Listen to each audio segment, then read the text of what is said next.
Hello everyone.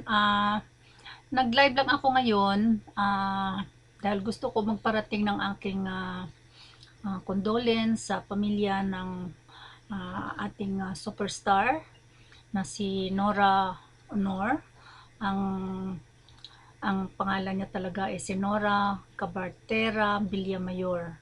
Pinanganak siya noong May 21, 1953 sa Iriga, Camarines Sur, Philippines, at namatay siya nitong mga huling araw ng April 16, 2025. Si Nora matanda lang sa akin ng 3 3 4 years. 5 years kasi 1958 ako siya 1953.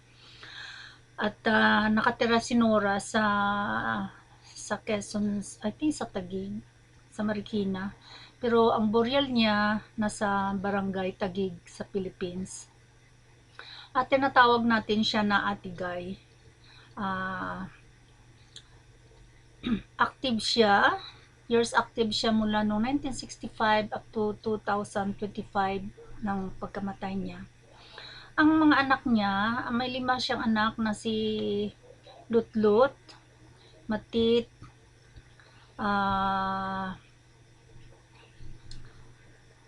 Christopher. Ang partner niya ang asawa niya dati si Christopher De Leon. Ang kanyang mga adopted children, 5 sila, si Lotlot De Leon, si Ian De Leon, si Kiko Villamayor De Leon, si Ken Villamayor De Leon, at si Gabriel De Leon.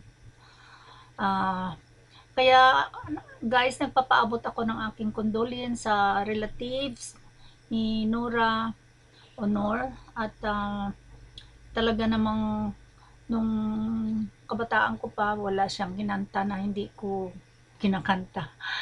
Kaya napakalungkot na nawala siya sa atin. Kailangan niya na talaga siguro magpahinga.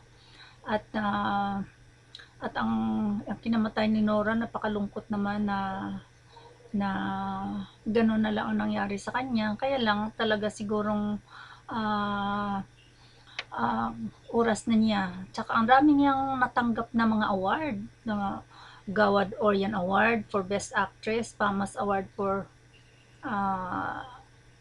Best Actress, Orion Award Lifetime Achievement, tapos Asian Film Award Best Actress.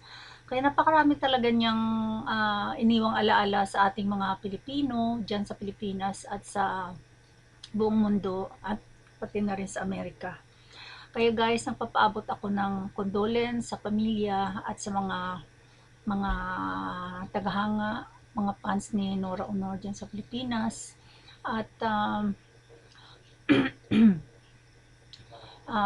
pinagdadasal natin na sana magiging mahinahon lang ang mga fans sa kanyang huling hantungan.